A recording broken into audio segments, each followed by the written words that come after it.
Há um ano, eu disse-vos que 2023 poderia ser decisivo no mundo, na Europa e em Portugal. E foi. Há anos mais decisivos do que outros e discursos também. No discurso de Ano Novo do ano passado, o Presidente da República dizia que 2023 é que ia ser o ano decisivo. E foi. E foi tão decisivo com a queda do governo e com a dissolução da Assembleia da República que tornou ainda mais decisivo o ano de 2024. Um ano, afinal, ainda mais decisivo do que o ano 2023.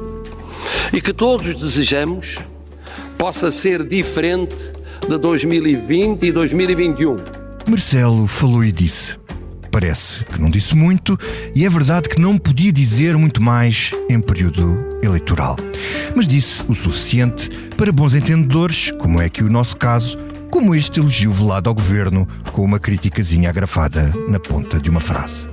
Em Portugal, ficou claro que contas certas, maior crescimento e emprego, qualificação das pessoas, investimento e exportações são essenciais. Mas ficou também claro que crescimento sem justiça social, isto é, sem redução da pobreza e das desigualdades entre pessoas e territórios, não é sustentável. Mas não era só isto. Ao contrário do otimismo irritante da mensagem de Natal de António Costa, Marcelo fez questão de explicitar os problemas mais graves e efetivos da nação. Ficou claro que efetivo acesso à saúde, à educação, à habitação, à solidariedade social é uma peça-chave para que haja justiça social e crescimento.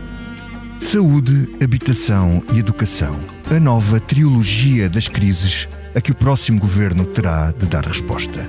Estão identificadas de tal maneira que todos os partidos, do Bloco de Esquerda ao Chega, concordaram com a mensagem presidencial. Com outra marcelada apontada à Costa, que tem criticado a falta de bom senso da dissolução, Marcelo fez questão de sublinhar que a demissão foi uma escolha pessoal do Primeiro-Ministro, quando ele próprio tinha pré-anunciado a bomba atómica no dia da tomada de posse do governo de maioria, no caso de saída do chefe. Ficou claro que depois da legítima decisão pessoal de cessar funções, quem foi o segundo mais longo chefe do governo em democracia e o mais longo neste século, deveríamos estar todos atentos e motivados para as eleições de março. Marcelo não se comprometeu com soluções pós-eleitorais. Está tudo em aberto no ano imprevisível. Mas em democracia, tudo se resolve. Mas a democracia nunca tem medo de dar a palavra ao povo. Desde 1974, entre nós, é o povo e só o povo quem mais ordena. O povo é quem mais ordena. Resta saber como vão ser os partidos ordenados pelo povo. E qual o papel do Presidente da República no reordenamento da ordem parlamentar no ano decisivo para todas as decisões. Olá, olá, Political Junkies, bom 2024 para todos. Estamos a gravar no dia 2 de janeiro, é terça-feira, e porque este vai ser o ano em que não vamos ter problemas de abstinência, mas corremos sérios e graves riscos de overdose política, o nosso convidado de hoje é o mais junkie dos Political Junkies, o Ricardo Costa. Olá, Ricardo. Isso é só fama. É só fama. Também tens algum proveito. E os comissários habituais do vosso comitê analítico, Eunice Lourenço. Olá, Eunice. Olá, bom ano. Bom ano. Bom ano, sem David. constipações. Bom ano, e David Diniz, o nosso e sempre... Vai estar aqui o Ricardo, nós temos de ter cuidadinho. Nada disso, eu estou tão contido como o Presidente. Subscrever o Expresso é ter acesso à melhor informação, a uma vasta oferta de conteúdos exclusivos e à opinião de referência. Subscrever o Expresso é tornar-se membro do nosso clube, poder ser voz ativa de uma comunidade informada e beneficiar de vantagens exclusivas. Subscreva o Expresso em expresso.pt/digital. Expresso. Liberdade para pensar. Então vou começar por ti, Ricardo. O Marcelo fez um discurso recuado. Tu achas que foi um discurso muito recuado? Ele não podia ter feito outra coisa nestas circunstâncias, ou deixou ali mensagens que de facto permitem uma interpretação, enfim, de alguma crítica velada ao governo? Eu acho que podia ter dito mais alguma coisa, sobretudo para a frente. Eu percebo, e obviamente, que a parte das críticas ao governo, sobretudo do ponto aquela expressão, o efetivo acesso, é uma expressão que ficou marcada, ou seja, o que está em causa não é o acesso à saúde, à educação ou à habitação, é o efetivo acesso.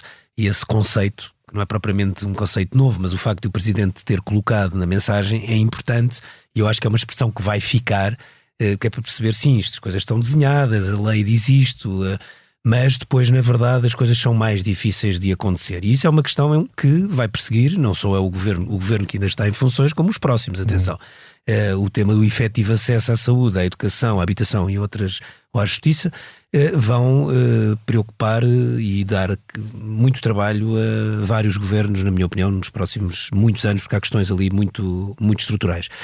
Eu acho que o Presidente não podia ter sido muito direto, no sentido em que ele não tem interlocutor, ou seja, noutras mensagens nós dizíamos, este é para o governo, este é para não sei o quê, este é para...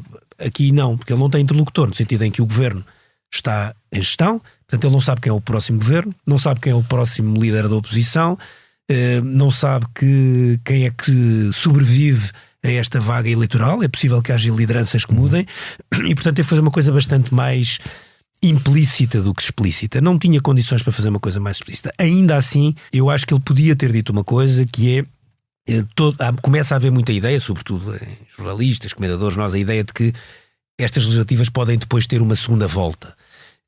E eu acho que o Presidente aí poderia ter dito, eu percebo porque é que não o diz, mas poderia ter relembrado que o Parlamento não pode ser dissolvido durante 6 meses e que os partidos têm a obrigação, os grupos parlamentares, de tentar encontrar soluções, porque é isso que a Constituição diz expressamente, foi isso que foi definido nas escolhas de modelo de sistema eleitoral e de Constituição, da qual, aliás, Marcelo também fez, que também era deputado. No fundo, podia ter falado do ano novo, que foi coisa que ele não fez. É isso, e esse ano novo é um ano em que nós temos agora três eleições, Açores, legislativas e depois europeias, mas que as legislativas europeias são muito importantes por outras razões, o Presidente sublinhou na primeira parte do discurso, mas as legislativas, não quer dizer que não, se tiver que haver uma segunda das eleições, mas o que eu acho que era mais importante agora dizer, atenção, às pessoas todas que vão votar e aos partidos, que durante 6 meses este Parlamento tem que fazer um esforço para encontrar soluções de governabilidade. Não se deve ir a votos a achar já que há umas eleições a seguir.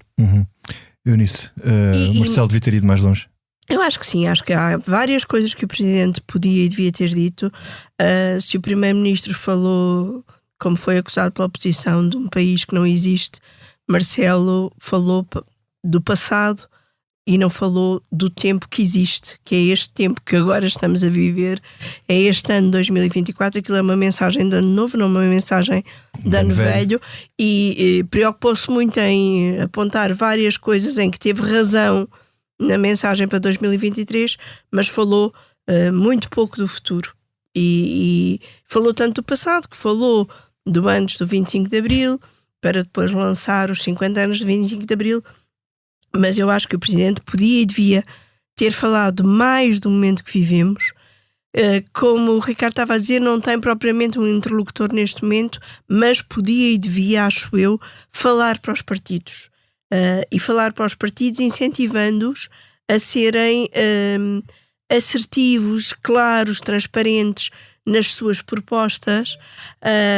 Podia dizer uma coisa do género, olha, que diz a mensagem de Ano Novo da Conferência Episcopal, que é pedir aos partidos que apresentem propostas para que as pessoas não vão votar motivadas por maus sentimentos como a raiva e o descontentamento, ou pior ainda, que não vão de todo votar. E fez um apelo ao voto, é isso? Fez um apelo ao voto, que o povo é quem mais ordena, mas faltou muita coisa. É claro que cada um de nós acha que faltam ainda mais coisas. Isso viu-se logo pelos partidos. Cada partido diz que o Presidente devia ter falado qualquer coisa.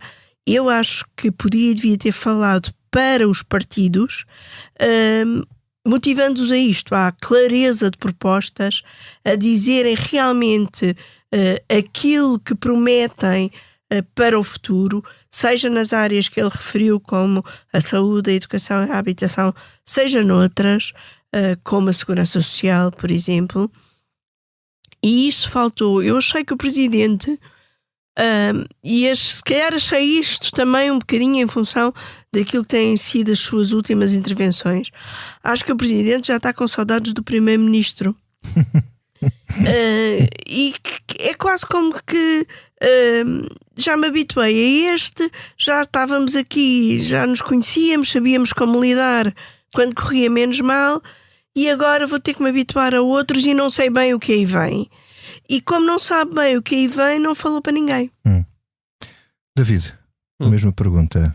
Marcelo devia ter ido mais longe, tinha margem para ir mais longe, podia ter ido muito mais longe numa fase em que, sem parecer que estava a querer influenciar, quer que fosse. Eu não sei se consigo acrescentar muito ao que disse o Ricardo e a Eunice, concordando com os pontos que os dois anotam relativamente a caminhos que o Presidente podia e se calhar devia ter deixado mais claros.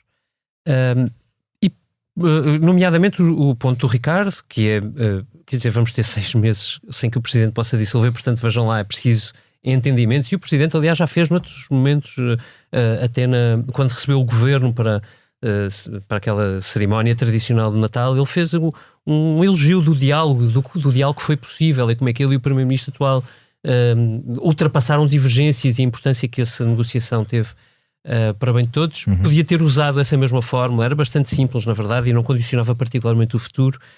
O que a Eunice diz também faz sentido, a questão da clareza de propostas e não estarmos só a discutir os cenários é uma coisa que pode ajudar as pessoas, deve ajudar as pessoas a decidir, e isso fazia sentido. Agora, o que me pareceu, eu não quero dizer, ou melhor, eu não quero concluir já que o Presidente se sente numa situação de fragilidade.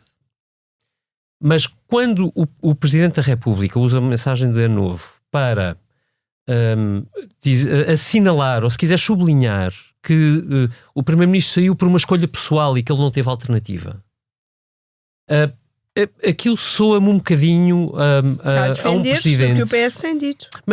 Mas até eu acho que pode ser um bocadinho mais do que isso. Acho que pode ser o Presidente a intuir ou a perceber que está perante a possibilidade, se calhar não só teórica, ou seguramente não só teórica, de que o PS volte a ganhar eleições legislativas e que ele tenha um problema de eu não aceitei uma solução de estabilidade deste partido e vou levar com uma solução deste partido instável, sem segurança, e portanto o Presidente sentir que pode ser o alvo ou o responsável, se tu quiseres, por não se cumprir aquilo que é o paradigma tradicional das dissoluções, que é os Presidentes só aceitam dissolver quando sabem que ou percebem que o resultado vai ser o inverso e portanto vai haver alternância. Eu acho que isso percebe-se na mensagem do Presidente em várias passagens. Não é só nisso, é no cuidado que põe em não fechar portas em nada. Repara, há coisas estão... Quer dizer, há ali todo um conceito de Miss Universo, de as contas certas, mas também as exportações, mas também o investimento, mas também... Quer dizer, entre contas certas e investimento foi onde nós andámos nos últimos 8 anos, para não dizer nos últimos 15, não é? E a questão é as opções, para onde é que elas tendem, não é? Como é que elas se equilibram. Olha, por exemplo, há ali um momento em que quase parece que o Presidente... quer deixar passar uma espécie de crítica aos partidos de direita, ao Partido de Direita Radical, ao Chega, neste caso, quando fala da Europa, não é? E fala das eleições europeias e diz, mas há uns que preferem o fechamento, mas ele também depois foi o que aconteceu em França, que é os partidos do mainstream a cederem à extrema-direita, não é? Mas repara na formulação com que ele fecha, porque ele começa a dizer isto, mas depois diz, mas a maioria ainda prefere. Portanto, a palavra não é do Presidente, a preferência não é do Presidente, o Presidente não declara um princípio. O Presidente faz uma espécie de sondagem das sondagens e diz o que é que acha que o povo prefere e, portanto, acaba por deixar tudo na mão do povo. Dito isto tudo, eu percebo um momento delicado. O Presidente não quer, sei lá, o Presidente podia ter usado a sua mensagem do ano passado, que é uma mensagem de Ano Novo poderosíssima, em que diz que existe uma maioria absoluta, que ela é boa, mas que há 5 riscos para o seu final, são quase todos autoimpostos, e um deles é o da falta de transparência. Portanto, a maioria pode cair por falta de transparência. Foi o que aconteceu. Em grosso modo, foi isso. E o Presidente antecipou e podia ter pegado, mesmo que não quisesse fazer daquilo uma crítica, ainda que o PS o esteja a criticar, o Presidente podia ter devolvido isto aos partidos, não é? Atenção a isto. recolhamos os exemplos, é preciso partir para uma etapa de outra transparência. Também não o fez. Eu senti o Presidente muito condicionado, para além da condição que me parece evidente, que é ele não quer fechar cenários e já fechou imenso ao longo dos últimos anos. Deixa-me passar ao Ricardo. Ricardo, tu concordas com esta ideia de que Marcelo, enfim, politicamente fica fragilizado ou tem um problema no caso de vitória do PS, sendo o mesmo partido, sem maioria, sem estabilidade e sem saber como é que isto vai correr ou não? Não concordo completamente. Ou seja, é óbvio que isso lhe pode ser atirado, pode ser questionado, dizer se tinha uma solução absolutamente estável e agora tem uma solução menos estável e portanto mais valia ter deixado de ficar, porque eu acho que porque é que eu não concordo? Porque acho que embora isso possa ser usado, e vai ser seguramente usado, caso o PS ganhe, como é óbvio, só nessa circunstância, ou mesmo numa circunstância em que ganhe o PSD e fique uma grande confusão de ingovernabilidade, eu acho que para a maior parte dos portugueses ficou absolutamente claro que tínhamos que ir para eleições, independentemente de estar correto ou não estar correto o que aconteceu, e a minha posição aí é pública. Eu acho que o processo é um processo muito, muito frágil, e eu sou completamente contra, voltei a dizê-lo agora no tema do Luís Montenegro na sexta-feira, com a história da divulgação pela Procuradoria-Geral da República de que há 3 inquéritos a correr, ou um inquérito a correr sobre o tema da casa, porque sou completamente contra neste sentido. A ideia de que a transparência é um princípio absoluto, é falsa. Aliás, nós somos 4 jornalistas aqui à volta da mesa. Se alguém ligar, como ligou na sexta-feira à RTP, porque provavelmente estava a investigar o caso ou tinha alguma dica, liga e diz: é verdade que está a haver já está aberta alguma investigação a Luís Montenegro, e a Procuradoria responde sim. Se outro jornalista, por exemplo aqui do Expresso, que estiver a investigar uma história de um cartel de droga que opera no Porto de Setúbal, se perguntar: é verdade que estão a investigar um cartel de droga no Porto de Setúbal? A Procuradoria não vai responder, porque não pode responder. E porquê é que não pode responder?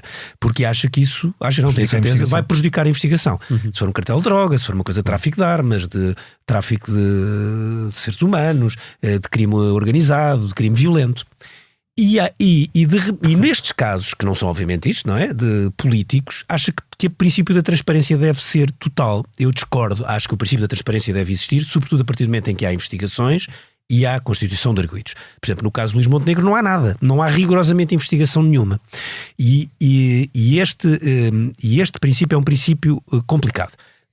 Posso estar enganado e no limite se calhar até espero estar enganado, mas nós nem todas as contas que estamos a fazer para as eleições, eu acho que nós estamos a descontar o efeito judicial e eu não o desconto. Ou seja, o efeito judicial em 2 pontos. Por tudo o que possa acontecer até lá, também pode não acontecer nada. Eu acho que qualquer coisa que aconteça pode ter efeitos. Qualquer coisa que aconteça, estás a falar de... sei lá, saber no processo do Montenegro. Você vai ser qualquer coisa. O processo que está no Supremo, você vai ser qualquer coisa. Atenção, há neste momento recurso do Ministério Público para as medidas de coação, neste caso para a relação, e há recursos também de pelo menos 2 arguidos, o Diogo Lacerda Machado e o Vítor Scária, recorreram das medidas de coação. Eu não sei quais são as decisões do Tribunal da Relação. Imaginemos que é para reforçar as medidas de coação. Isto tem um efeito, mostrar afinal o processo. Se for para as manter ou diminuir, é uma derrota outra vez do Ministério Público. E o que eu estou a dizer é os processos, isto é completamente à parte da vida política, é verdade. Eu acho que eu acho que isto vai ter efeito. O que aconteça ou que não aconteça pode ter efeito, e nós nas nossas contas estamos a pôr isso totalmente a desconto. Eu não poria a desconto. Bem, no caso do Montenegro, já se percebeu pelas sondagens ao longo dos tempos que os níveis de confiança são baixos. Haver a mínima suspeita e o anúncio de uma investigação que, como dizias, não tem arguidos e não é nada neste momento a não ser uma denúncia e que o próprio Ministério Público ainda diminui mais esses níveis de confiança. E que o próprio Ministério Público, em off, mas num artigo do Observador que me parecia muito bem fundamentado, logo no sábado, dizia que um artigo de Luís Rosa que explicava que o DIAP do Porto está com uma série de investigações importantes, da Operação Vortex, a Operação Teia, uma série delas, o caso do Miguel Alves, o caso daquele que envolve a Câmara de Gaia e por aí fora, e davam a entender lá no artigo, as fontes anónimas, que não poderiam pegar nisto nos próximos tempos, como quem diz: olha, sim, está aberto, mas agora só vamos pegar nisto, e isto não é por preguiça, não, é porque não têm tempo, não conseguem. E por isso é que eu discordo. Eu discuto, pelo menos, não é? Discuto esta questão do tema da transparência absoluta. Então diz que o Luís Montenegro tem um processo a andar, mas depois só se pega nele em junho ou julho ou agosto. O tema da transparência depois também é preciso Tendo em conta que começa precisamente por Luís Montenegro ter demorado bastante tempo a responder ao Expresso, quando o Expresso Ter respondido como respondeu, não é? e ter respondido como respondeu, não ter esclarecido tudo aquilo que foi pedido Embora esclarecer. seja um caso menor do ponto de vista, não é um Sem caso dúvida. penal, é um caso fiscal Sim, e de eventuais mas ainda não, assim, e desconformidades na declaração ao Tribunal Constitucional, ele não não é ter mais. Mas atualizado aqui há uma questão que não é formal, mas é não ter jornalisticamente atualizado relevante. a declaração Não, ao Tribunal que é- Constitucional que é- com o valor da Tens casa. dificuldade em perceber que rendimentos é que tinha Luís Montenegro para ter uma casa daquele montante e os rendimentos que vem apresentar. Mas isso já é depois. um tema de suspeição, é diferente. Nós aqui estamos a falar de coisas factuais. O que eu acho eu não estou a falar do caso A ou do caso B. Eu acho, e repito e espero estar enganado, mas acho altamente improvável que o tema da justiça não tenha efeito nas eleições. Acho. E achas que isso prejudica quem ou beneficia quem? O Chega. Bem, o beneficiar é beneficiar o Chega. Isso nem, não há nenhuma discussão. Chega, isto é bar aberto, não é? Claro. Bar aberto. Ou seja, é bar aberto. Aliás, logo no próprio dia em que o Luís Montenegro deu a conferência de imprensa, o António André Ventura tinha uma visita, neste caso aos bombeiros, já estava marcada, portanto não foi por oportunismo. E claro, basta ver o que ele disse. Era fácil. Umas horas antes já dava para dizer o que é que ele já sabia o que é que ele ia dizer. É Não bar foi por aberto. oportunismo, ele teve agenda todos os dias da semana. Montenegro é que não. Agora, não, mas há um ponto. Eu acho que isto é obviamente muito mais discutível, mas se o Tribunal da Relação não rever decidir não rever as medidas de coação, e se o processo influencer não tiver nada de novo até lá, eu acho que no limite a questão da justiça também pode beneficiar o Partido Socialista. Isto é altamente polémico, mas eu acho que pode. Ou seja, pode-se criar uma ideia de injustiça. Injustiça Agora, que é preciso reparar. que sejam estes todos os fatores. Eu não sei quais são os fatores. Como digo, pode não acontecer nada, pode acontecer 300 coisas. Portanto, a 2 meses de eleições, ninguém sabe. Agora, eu não retiro essa possibilidade. Há uma coisa que já podes dizer neste momento: é que o processo de influência aconteceu e o efeito nas sondagens não existiu. Ou seja, o Partido Socialista estava, grosso modo, com 30%, um bocadinho à frente do PSD, ou empatado com o PSD, e raras são. Sim, temos que esperar um bocadinho mais. Estás com níveis de indecisos muito altos. Temos que esperar certo, um bocadinho. Mas com o que tens hoje, não teve um efeito imediato. Não quer dizer que lá está, pode acontecer imensas coisas que podem pôr estes números em causa, como tu disseste, e muito bem. Mas era possível que face ao que aconteceu, que foi uma coisa totalmente... Quer dizer, eu não me lembro, acho que nunca houve buscas em São Bento, não aconteceu. Não. Por isso é que a Escária tinha lá 78 mil euros nos livros. Escutas a ministros, governantes sob escuta durante 4 anos, processos com suspeitas semanas com notícias vindas de um dos processos, ainda resta saber o que acontece aos outros. O Primeiro-Ministro demite-se na sequência de um inquérito que é extraído daquilo e que vai para o Supremo e nada disto é um efeito nas sondagens. Isto também quer dizer alguma coisa. E depois podes dizer, não, mas o efeito pode ser diferente, depois pode, mas o que sabemos até hoje, e já passou um mês e tal, daqui a bocado, 2 meses da crise política que nos traz até aqui. Sim, quase 2 meses. E não aconteceu nada. Nas sondagens não vês um efeito sobre o Partido Socialista. Não Está vês, com os mesmos níveis que estava antes. Tu não vês, sobretudo, um efeito de crescimento do PSD por... Vamos esperar agora com o aparecimento da AD, do PS. e agora quando começarem a fazer as listas, há agora um Conselho Nacional do PSD, depois há também Dia 4. uma outra reunião do CDS e PSD e perceber se agora Debates. a partir do momento em que a opinião pública assuma que vão os dois juntos e que há o nome AD mais mítico, não é?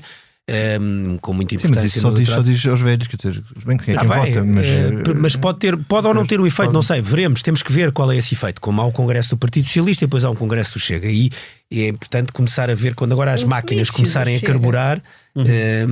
Também será o comício do PS. Por acaso, eu digo-te uma coisa, embora obviamente o Congresso PS seja interessante e importante, eu estou com muita curiosidade em ver o que é o do Chega, porque o Chega de repente assume-se claramente como terceiro maior partido, já era, mas agora então, partido que acha que pode vir a ser um decisor, um fazedor de reis, se quisermos, que acha até que pode não ser Montenegro primeiro-ministro e o Chega contribuir para um outro primeiro-ministro. E vamos ver se não vão aparecer agora outros nomes no Congresso do Chega, porque quando chega a poder, essas coisas, em todos os partidos, eu já vi, sempre que há um congresso em que já cheira a poder, começam a aparecer assim umas pessoas que ninguém sequer sabia que eram daquele partido ou próximas.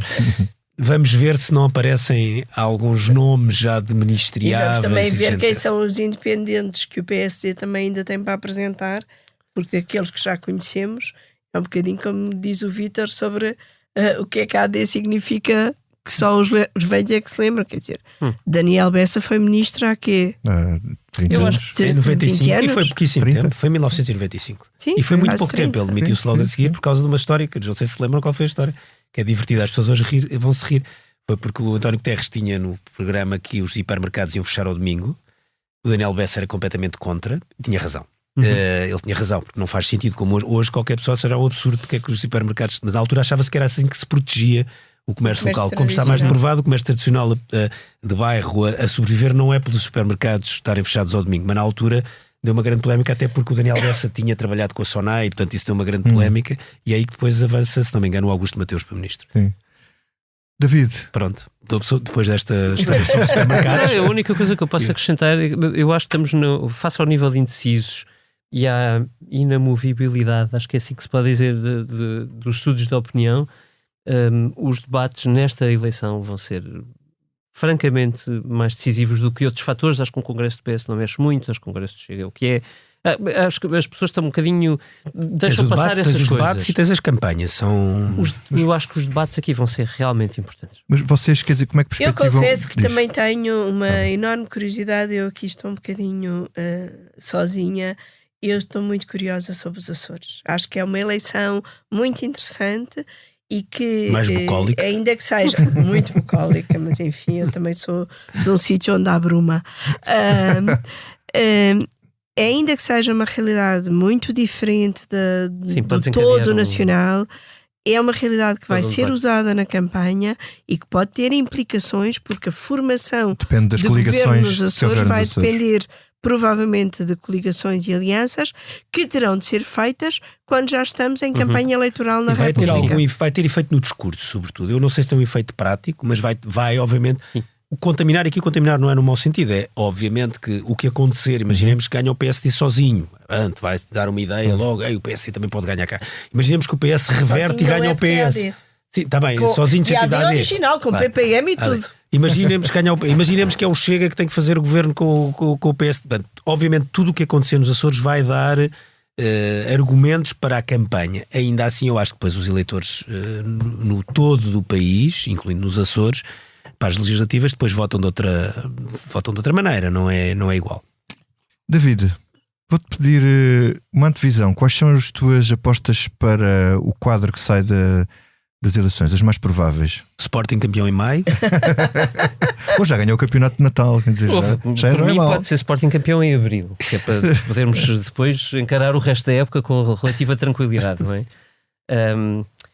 Olha, sabes que é um bocadinho difícil dizer o que é que vai sair, mas se eu tivesse que apostar, quer dizer, com os dados que temos hoje, diria que o PS pode ganhar e dificilmente haverá uma maioria de esquerda, mas as coisas estão tão em estado líquido que é mesmo impossível prever. Olha, mas eu gosto verdadeiramente aquilo Deixa-me pegar nesse cenário. Esse cenário é muito bom. Oh meu Deus. O PS Eu acho ganha. que jornalisticamente é o cenário preferido. Não, vamos aqui, isto é política de é o janky PS puro. ganhar, Ok. mas com a maioria de direita. É, Portanto, é o que isso é que mesmo Montenegro aqui. faz à vida? Cenário para Political Junkies é E o que é que o PS Pedro não ganha, PSD evidentemente em segundo, com a maioria de direita, Montenegro não forma governo. O que acontece? Ou Pode forma, ou acontecer é uma obrigado coisa- a formar? Sim, mas se ele se for embora... Pode acontecer uma de duas coisas mais imediatamente. E depois uma data delas no meio que a gente não está a ver, não é? Porque agora passaram a acontecer coisas estranhas depois das eleições que nós não desvíamos. Uma, que é Luís Montenegro apresenta a sua demissão, PSD terá de encontrar outro líder. O PSD pode E não os aceitar. primeiros... não compliques o cenário, só ainda estou no ar, não é? Calma, isto depois há muitos... Que é o cenário dentro do cenário, Não, mas abre chavetas. isto pode acontecer, que é o PSD ficar sem líder e depois ter um tempo para procurar um líder e, portanto, nisto se calhar consegue-se passar pelo menos 6 meses sem... Mas aí tem que viabilizar o governo do PS, tem que deixar Certo. passar. Certo? Sim, mas aí... Chumbelho o orçamento no fim aí do pode ano. ser o cenário natural. Se Luís Montenegro sair, não é? Se ele apresentar a demissão e o PSD lá está a aceitar. E se ele ficar? É que se ele ficar, a única hipótese que tem é fazer um governo que chega, morreu politicamente. Mas aí é quebrar Aí não tem hipótese. dois princípios ao mesmo tempo. mesmo E, portanto, tempo, eu acho muito difícil. acabou, não é? Vou-te dizer porque é que acho difícil. Porque é sobretudo muito complicado a Luís Montenegro pensar naquilo que estamos todos a pensar e que o Ricardo exteriorizava há bocado. Que é, qualquer passo será num cenário de impasse, seja ele qual for a geometria, não é? Seja qual for a geometria com que vamos estar confrontados, qualquer líder vai estar a medir os seus passos tendo em conta a iminência de outra eleição a seguir. Portanto, um segundo round, se tu quiseres. E para Luís Montenegro, neste cenário, dizer que se lixo eu disse que não governava e vou governar, que se lixo eu dizia que nem que pensar com o Chega, é quebrar dois princípios numa jogada. Quer dizer, ir às eleições a seguir não há impossíveis, mas convenhamos que não era o cenário ideal para alguém. Acho que é mais fácil tentar a formalidade e depois não consegue formar governo, mas aí teria que estar a ganhar. E portanto, acho que esses são nesse cenário base, acho que o mais provável é o PS governar durante um período curto e estar toda a gente a medir, depois vem lá provavelmente o tempo não veio do Pedro moedas, Passos Coelho e a seguir ao tempo do Pedro Mas Passos. a questão aí, se houver... esse tema é muito complexo, porque se houver uma maioria de centro-direita, extrema-direita, centro-direita, hemisfério direito do Parlamento, vai ser muito difícil deixar o PS governar. Não, muito. Não. Porque vão querer. É muito difícil aceitar que o PS. Porquê? Porque é como aceitar que depois isso é neutral, não é? Imaginemos que o PS forma então um governo e o PSD se abstém para deixar passar, caso haja uma moção de confiança, uma moção de rejeição. Na eleição seguinte. Certo, mas depois de repente, e então Pedro Nuno Santos era ministro. E depois é achar que chegas às eleições seguintes nas mesmas condições. Ninguém sabe. Ou seja, a ideia de que por isso é que eu chamo muita atenção para o ponto do Parlamento não poder ser dissolvido durante 6 meses. Não é a mesma coisa dizeres, olha, não há solução, vamos para eleições daqui a 3 semanas, ou mesmo daqui a 2 meses, ou só ir a eleições que só podem ser... Daí a 8 meses, só podem ser convocadas. Imagina o Pedro Nuno no Santos fim dos 6 meses. 8 meses primeiro-ministro em gestão. 8 meses como primeiro-ministro. Está em campanha. Não é gestão. Qual é gestão? Mas, não é gestão. É em plenas funções. Em plenas funções, porque ele só... Exatamente, claro, sim, foi dissolvido em plenas funções. É verdade. Em plenas funções, dono da bola. Mas eu não estou a dizer que consegue mudar muito, mas neste cenário Pedro Nuno vai estar primeiro-ministro, porque o Presidente tem economia. Não, mas é o PAN ser decisivo. Não, peço desculpa, peraí. Há um ponto. Não, isso é na hipótese de haver nenhum dos dois tem maioria e ser o PAN que desempata. Aí o PAN, que na Madeira houve acordo, porque diziam algumas pessoas com alguma maldade, o acordo foi com o PAN porque era o mais barato. Nessa altura não sei se o PAN não vai ficar caro. Se o PAN puder dar a vitória a um ou outro, o PAN vai ser um bocadinho mais caro do que foi na Madeira, porque na Madeira foi de facto barato e foi rápido. O que eu estava a dizer, eu tenho chamado a atenção para essa questão, porque há aqui um ponto. Quando tu dizes o Presidente da República tem que chamar imaginemos que ganha o PS as eleições, tem que chamar o Pedro Nuno Santos para formar governo, sem dúvida. Mas o Pedro Nuno Santos pode não conseguir formar, ou pode fazer um governo que cai no Parlamento. Não, mas não deixa de ser primeiro-ministro por cair. Pois. Ele é não, se cair deixa de ser. Não, e aí o Marcelo tem que... Mas o Marcelo tem que chamar o PSD. Não, mas aí passa a gestão, ele cai para a gestão. Não, mas aí o Marcelo pode chamar o PSD para formar governo, como foi em 2015. Não, mas quem é que eles levam para primeiro-ministro? E o PSD apresenta o Montenegro não é? Depende, eu acho que pode haver duas coisas. Uma que é o PSD não aceitar a demissão do governo, ou seja, do Montenegro. O Montenegro demite-se e o PSD aclama-o como líder, diz que ele tem que se manter, obriga-o a manter-se. É uma hipótese. A outra hipótese é chamarem outro líder, que pode ser o Carlos Moedas ou o Pedro Passos Coelho, alguém que tenha uma grande legitimidade, legitimidade porque está à frente da Câmara, o outro legitimidade histórica, indiscutível, e essa pessoa aceitar dizendo: eu aceito, apesar de nem sequer ter ido a votos, mas com eleições, sei lá, em janeiro ou fevereiro, ou coisa que valha, com eleições já marcadas. Até podem dizer nada disso e aceitar, ponto. Aí duvido, atenção, qualquer um dos dois duvido que aceite pôr-se uma posição tipo Santana Lopes. Eu acho que essa lição toda a gente aprendeu, que é, ok, até posso chegar a primeiro-ministro sem ter ido a votos, porque as circunstâncias, enfim, o país não pode deixar de ter governo, mas o Santana Lopes hoje, maior ele sabe, que o grande erro que ele cometeu não foi o ter aceito ser primeiro-ministro para suceder a Durão Barroso, foi ter aceito sem dizer que fazia eleições antecipadas. Se ele tivesse aceito e dizia assim, se calhar perdia depois na mesma as eleições antecipadas, mas dizia, eu aceito, mas como eu não fui a votos, no início do ano que vem, depois de aprovado o orçamento, etc., vamos a eleições, para eu, enfim, solidificar a minha liderança, ou, no limite, os portugueses escolherem outro.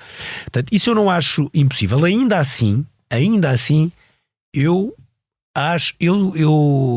eu tenho uma fezada que acho que o Parlamento encontrará uma solução de governo, qualquer que ela seja. Eunice, Mesmo vai ser seja com o PAN. e vai ser o PAN a desempatar esta Mas com o brincadeira. PAN, claro, que o PAN pode ter. O PAN desempata, não. Eu acho que é interessante ter um cenário em que o PAN desempata entre esquerda e direita e Inês Tinha Sousa muito Real. graça. O Nuno Melo tinha, ser uma essa tourada. parte ia-me divertir. Vai ser O uma Nuno tourada, Melo a isso. negociar com o PAN pá, Ia isso ia ser ser muito. divertido. Nos Açores não, na Madeira, a discussão, o negócio com o PAN, a negociação Foi só com feita o pelo PAN, PSD. foi só pelo PSD, Claro. apesar de a maioria que foi eleições ser Era PSD e CDS. Eu quero confiar, como diz o Ricardo, que o Parlamento vai conseguir encontrar Vai. uma solução, e acho que mesmo partidos pequenos como o PAN ou o LIVRE podem tornar-se relevantes nesse cenário. Muito bem. Certo, mas apesar de tudo, são mais relevantes. Assim, vamos lá ver uma coisa em termos aritméticos. O Chega vai ter uma relevância brutal, parece-me evidente. Depende agora quais são as dinâmicas até às eleições. Se o Luís Montenegro conseguir e a AD conseguirem a chamada dinâmica de voto útil, que é para isso que a AD nasce, não é?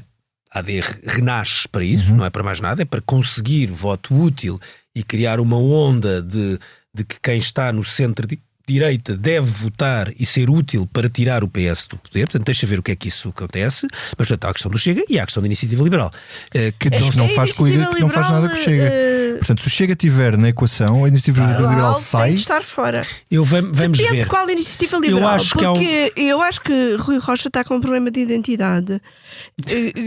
É assim, ele ainda é pouco conhecido dos portugueses. E se comenta o Primeiro-Ministro com óculos e o depois Presidente sem óculos, as pessoas então é que ficam mesmo sem saber quem ele é. Fica diferente, é verdade. Fica muito diferente. E portanto, Nem tinha reparado. Também nisso. relembro. Pois, mas é verdade. Se calhar se eu não reparei, os eleitores também não repararam, Mas tu sinceramente. sabes que é o Rui Rocha. Eu sei que é o Rui Rocha. E as pessoas acham que é aquele tipo de óculos. E até sei que era o Rui Rocha do Twitter e que é o Rui Rocha líder do IEL, que são um bocadinho diferentes. Eu não. eu acho que a IEL está a correr riscos de baixar.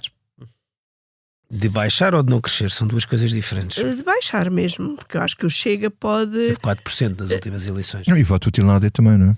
Sim, se o voto útil na AD funcionar, Pode ter se o força. Chega capitalizar, Rui Rocha não me parece estar assim com grande dinamismo. O João Coutinho de Figueiredo era mais apelativo quando e figura. mais conhecido. E portanto, Rui Rocha. Foi muito bom nos debates. Rui Rocha tem o mesmo Estando problema eles. de Paulo Quem é que foi? Raimundo, que é O Coutinho precisavam foi de mais ótimo. 2 Em relação anos aos para debates, se tornar em relação aos conhecido. debates, Cinco deixa-me. a ele. Hã? Teve quase 5 a ele. 5, sim, 4,8% ou coisa que valha. Foi muito 4,9. mais, muito mais Oh, Ricardo, deputados. e este ano vamos ter Deixa-me só- debates todos contra tudo, como Eu tivemos. estou na parte da negociação disso. É isso. Está fechado entre as televisões, entre a SIC, a TV e a RTP, e agora é fechar com o partido dos modelos. A partir do modelo é o mesmo. Atenção à questão dos debates. Sim, os debates são importantes, mas a ideia que os debates decidem tudo é falsa. Vou dar um exemplo. Por exemplo, o LIVRE, claramente, o Rui Tavares conseguiu ser eleito por causa dos debates.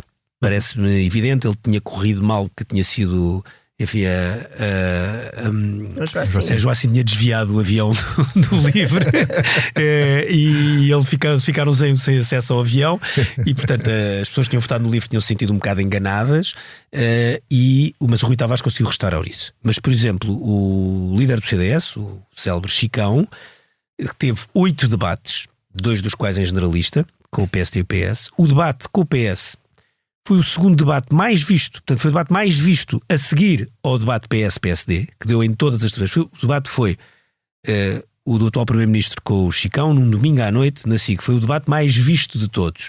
Não rendeu. E não rendeu, ou seja, o CDS não conseguiu ser eleito. Portanto, a ideia de que quem lá vai está garantido não é ajuda, bem assim. ajuda, não é? É melhor Este do que ano não há estar. menos debates, que são os debates do CDS, ou seja, os debates só têm os partidos com assento parlamentar. Mesmo assim continua a ser um número perto de 30 debates. Da outra vez foram 36, agora são 28, se não estou em erro. Vamos ver o que é que eu acho que os debates são importantes no sentido em que naquele período concentram praticamente tudo o que a campanha se circula à volta dos debates. Se são completamente determinantes ou não, vamos ver. E aí sim há um ponto que interessa ver, que é Luís Montenegro era bom a debater no Parlamento.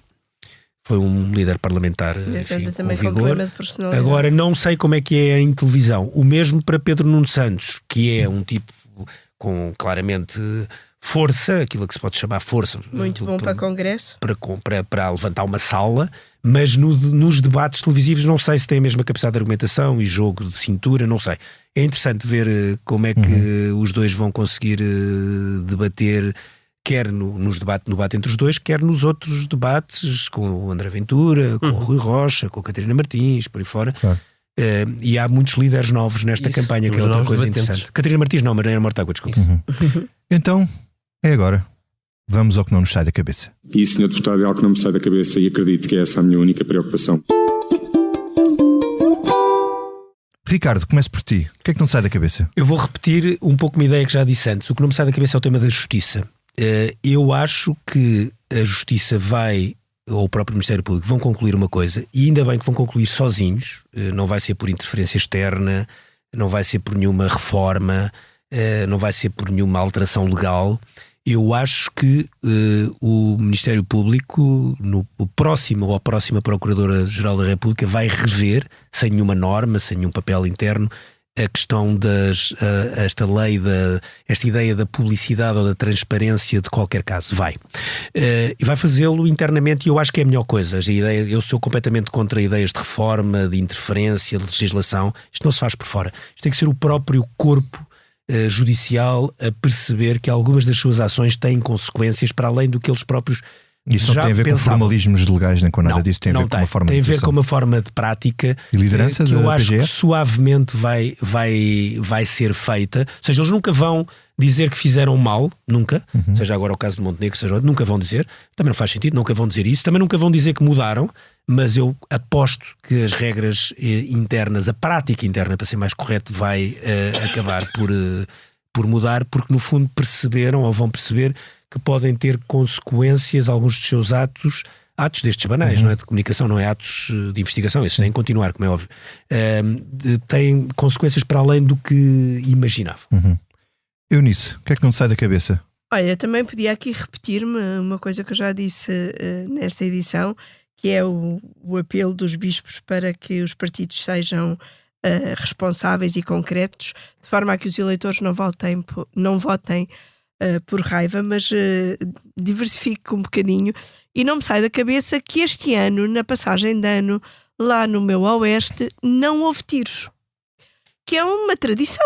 Há muitos caçadores, festejam a passagem de ano, dando uns tiros para o ar. Houve foguetes, houve fogo de artifício, houve...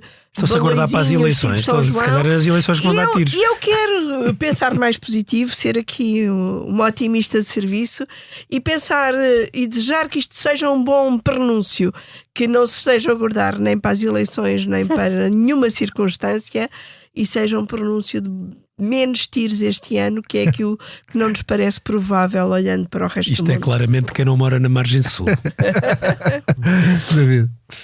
Olha, para assunto mais sério, não me tem saído literalmente a cabeça o que se está a passar na Global Media, que é um grupo concorrente do nosso, mas pelo qual tenho enorme estima. Eu trabalhei, disclaimer para quem nos está a ouvir, fui editor no Diário de Notícias, fui editor no JN, fui, embora brevemente, diretor da TSF, e portanto tenho muito amor por aquelas marcas e por muita gente que ali trabalha. E o que não me tem saído da cabeça é o modo mais ou menos kamikaze como a administração da Global está a lidar com as redações que tem. É verdade o que diz a administração da Global, a situação financeira do grupo não é boa, mas era por suposto quem comparasse o grupo saber exatamente qual era a situação. Não são verdadeiros alguns argumentos que apresenta, como seja que uma conta é bloqueada, uma conta da Global é bloqueada e que prejudica o pagamento de salários, porque alegadamente o banco suspende a conta por haver muitas notícias sobre o grupo. Isso é pura e simplesmente mentira. Não existe, não está previsto em legislação nenhuma, a menos que um banco cometa uma ilegalidade atroz que teria de justificar perante todos. Portanto, isso não acontece. E o modo como se está a lidar, por exemplo, para dar o exemplo mais flagrante com a redação do JN, que é um jornal do grupo que dá lucro, assumido pelo próprio CEO da Global, novo CEO da Global, é um jornal que dá lucro.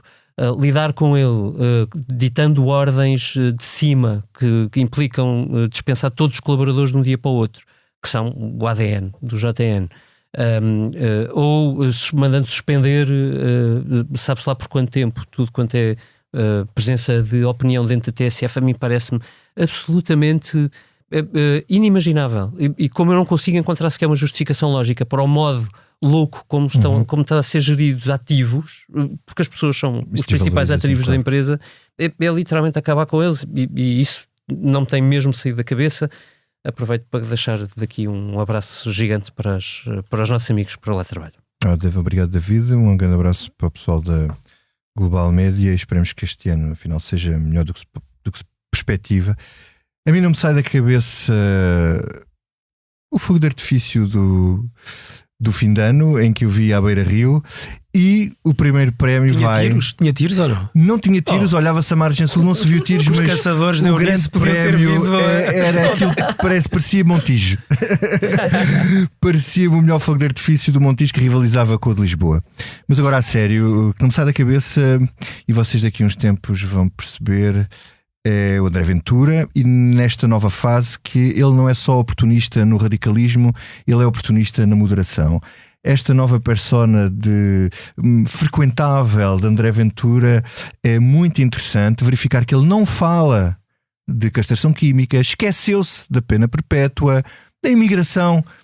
Também não se ouve falar nos últimos tempos, portanto, se calhar temos. Sabes aí... que eu acho, o programa já acabou, mas sabes que eu acho que ele não aprendeu, ele percebeu bem, ele ficou um bocadinho traumatizado com a questão do Vox em Espanha. Lembras-te que ele estava lá nessa noite, foi para lá, era a grande vitória, ia ser o Vox ia para o governo, e ele percebeu duas coisas: não só que o Vox não foi para o governo, como o Vox ajudou a que houvesse uma maioria, aquela maioria Frankenstein, ou pior que Frankenstein dos chances, mas percebeu que havia uma maioria de bloqueio a um governo do PP. Não sei se ele eu acho que ele percebeu isso e vai... Pode ser tarde, vamos ver. Não sei, vamos ver, sim. Vamos ver. Bom, e ficamos por aqui. Esta é só a primeira edição da Comissão Política de um ano cheio. Obrigado à Ana Salomé Rita pela sonoplastia e ao Carlos Paes pela ilustração. Despedimos assim, um fim como um começo. An End as a Start, uma canção dos Editors para 2024, um ano que precisará de certeza de muita edição. I don't think that it's gonna rain again today. There's a devil at your side, but an angel on her way. Someone hit the light, 'cause there's more here to be seen. When you caught my eye, I saw everywhere I'd be and wanna go till you came on your own. Subscrever o Expresso é ter acesso à melhor informação, a uma vasta oferta de conteúdos exclusivos e à opinião de referência. Subscrever o Expresso é tornar-se membro do nosso clube, poder ser voz ativa de uma comunidade informada e beneficiar de vantagens exclusivas. Subscreva o Expresso em expresso.pt/digital. Expresso. Liberdade para pensar.